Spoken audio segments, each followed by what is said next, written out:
পশ্চিমবঙ্গে বিজেপির ঐতিহাসিক জয়ের পর মঙ্গলবার রাজ্যে ফিরলেন সাংসদ বিপ্লব কুমার দেব। তাকে স্বাগত জানাতে আগরতলা বিমানবন্দরে দেখা যায় উপচে পড়া ভিড় বিজেপি কর্মী সমর্থকদের। সকলেই কিন্তু আনন্দে মত্ত, ব্যান্ড বাজা নিয়ে বিপ্লব দেবকে স্বাগত জানাতে কর্মী সমর্থকরা সেখানে উপস্থিত ছিলেন। সাংসদ বিপ্লব কুমার দেব মঙ্গলবার আগরতলা এসে পৌঁছেছেন। তারপর তিনি সরাসরি চলে যাবেন উদয়পুর মাতা ত্রিপুরা সুন্দরী মন্দিরে। সেখানে বিজেপির এই ঐতিহাসিক জয়ের জন্য মায়ের কাছে পুজো দেবেন, সকলের উদ্দেশ্যে মঙ্গল কামনা করবেন এবং এই ঐতিহাসিক জয়ের সাফল্যের কারণেই কিন্তু তিনি আজ আগরতলায় এসে পৌঁছেছেন। আগরতলা বিমানবন্দরে আপনাদের সামনে তুলে ধরছি সেই চিত্র। উপচে পড়া ভিড় লক্ষ্য করা যাচ্ছে বিজেপি কর্মী সমর্থকদের। সকলেই জানে পশ্চিমবঙ্গের এই ঐতিহাসিক জয়ের পেছনে বিপ্লব কুমার দেবের একটি বিশেষ ভূমিকা রয়েছে এবং সেজন্যই কিন্তু উল্লাসে ফেটে পড়ছে সকল বিজেপি কর্মী সমর্থকরা। আপনাদের সামনে সেই চিত্র আমরা তুলে ধরছি।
সামনে তুলে ধরছে আগরতলা এমবিবি বিমানবন্দরের সেই চিত্র। ইতিমধ্যে এসে পৌঁছেছেন বিপ্লব কুমার দেব। পশ্চিমবঙ্গের নির্বাচন শেষে তিনি এখানে এসে পৌঁছেছেন। তাকে স্বাগত জানাতে এখানে উপস্থিত ছিলেন মন্ত্রী সুশান্ত চৌধুরী, তার সাথে অন্যান্য কর্মী সমর্থকরাও। তবে মন্ত্রী সুশান্ত চৌধুরীকেও দেখা গেছে বিপ্লব কুমার দেবকে স্বাগত জানাতে আগরতলা বিমানবন্দরে। আপনাদেরকে জানিয়ে রাখি, বিপ্লব কুমার দেব আগেই বলেছিলেন তার কুণ্ডলিতে হার নেই এবং সেই জিনিসটি তিনি আবারও একবার প্রমাণ করলেন পশ্চিমবঙ্গে পদ্মফুল ফুটিয়ে। পশ্চিমবঙ্গের মতো একটি হাই ভোল্টেজ একটি রাজ্যে তিনি বিজেপির যে আগমন সেটিকে প্রশস্ত করার ক্ষেত্রে তার ভূমিকা অনেকটাই ছিল এবং সেইটি কিন্তু কালকের নির্বাচনের ফলাফলে প্রমাণ পেয়েছে। বিজেপি পশ্চিমবঙ্গে ক্ষমতায় এসছে এবং সেই কারণেই কিন্তু পশ্চিমবঙ্গ থেকে আজ আগরতলায় এসে পৌঁছছেন সাংসদ বিপ্লব কুমার দেব। আর তাকে স্বাগত জানাতে দেখা যাচ্ছে কর্মী সমর্থকদের উপচে পড়া ভিড় লক্ষ্য করা যাচ্ছে। বিভিন্ন ফুলের তোড়া দিয়ে তাকে স্বাগত জানানো হচ্ছে, সাথে রয়েছে বিভিন্ন ব্যান্ড বাজা। সকলেই কিন্তু বিজেপির এই জয়ে আনন্দ উল্লাস করছেন, সেই চিত্র আপনারা দেখতে পাচ্ছেন।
দর্শক বন্ধুরা, আপনারা দেখতে পাচ্ছেন ইতিমধ্যেই রাজ্যে এসে পৌঁছেছেন বিপ্লব কুমার দেব এবং তাকে স্বাগত জানাতে উপচে পড়া ভিড় লক্ষ্য করা যাচ্ছে রাজধানীর এমবিবি বিমানবন্দরে এবং ঢাক ঢোল নিয়ে ফুলের তোড়া ফুলের মালায় তাকে স্বাগত জানাতে তৈরি ছিলেন আগরতলা বিমানবন্দরে বিজেপি কর্মী সমর্থকরা এবং সেই চিত্রই কিন্তু আপনাদের সামনে আমরা তুলে ধরছি। বিপ্লব কুমার দেবকে স্বাগত জানান ফুলের মালা ফুলের তোড়া এবং ঢাক ঢোল বাজিয়ে সকলেই কিন্তু আনন্দে মেতে রয়েছেন। তার কারণ পশ্চিমবঙ্গের নির্বাচনের ফলাফল, পশ্চিমবঙ্গে বিজেপি ক্ষমতায় এসেছে, তার পাশাপাশি এই ক্ষমতায় আসার পেছনে বিপ্লব কুমার দেবের যে অবদান সেটিকেই কিন্তু সকলেই এখানে সেলিব্রেট করছেন। আপনাদের সামনে সেই চিত্র তুলে ধরেছি। বিপ্লব কুমার দেব ইতিমধ্যেই এসে পৌঁছেছেন আগরতলা বিমানবন্দরে এবং সেখান থেকে তিনি সরাসরি চলে যাবেন মাতা ত্রিপুরা সুন্দরী মন্দিরে এই জয়ের জন্য মায়ের কাছে ধন্যবাদ জানাতে, মাকে পুজো দিতে। এবার আপনাদের সামনে আমরা তুলে ধরবো ঠিক তিনি কি জানাচ্ছেন।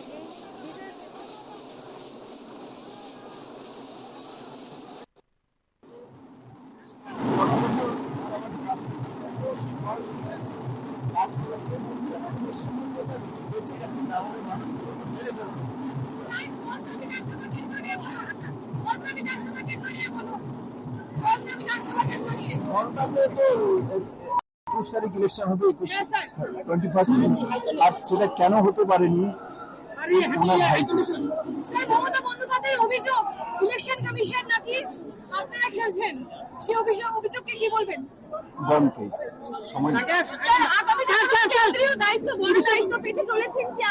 যেটা দায়িত্ব আছে বিশ্ব, যেটা আমাকে দায়িত্ব দেয় মোদীজি, অমিত ভাই, পার্টির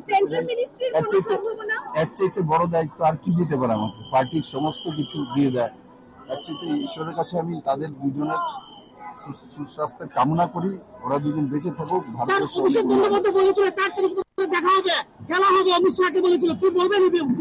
পাগল পাগলের সঙ্গে কেউ কথা বলে?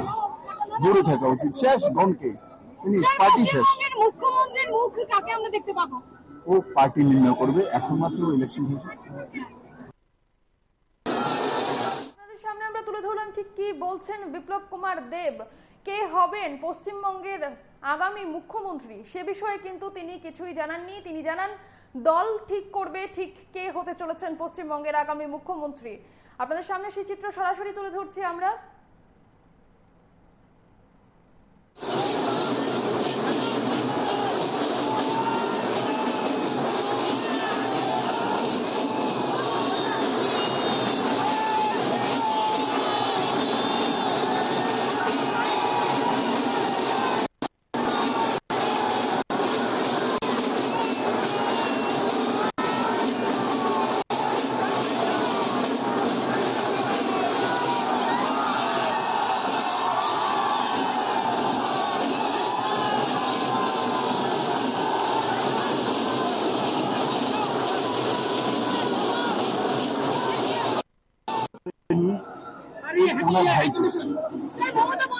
অভিযোগ ইলেকশন কমিশন নাকি আপনারা খেলছেন, সেই অভিযোগকে কি বলবেন?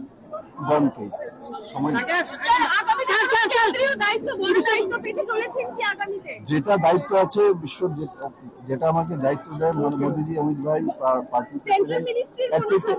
এর চাইতে বড় দায়িত্ব আর কি দিতে পারে আমাকে? পার্টির সমস্ত কিছু দিয়ে দেয়।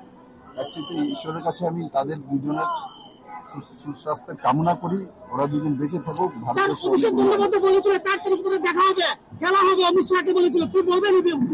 পাগল পাগলের সঙ্গে কেউ কথা বলে? দূরে থাকা উচিত। শেষ, গন কেস, পার্টি শেষ। মুখ্যমন্ত্রীর মুখ কাকে আমরা দেখতে পাবো? ও পার্টি নির্ণয় করবে, এখন মাত্র ইলেকশন হয়েছে।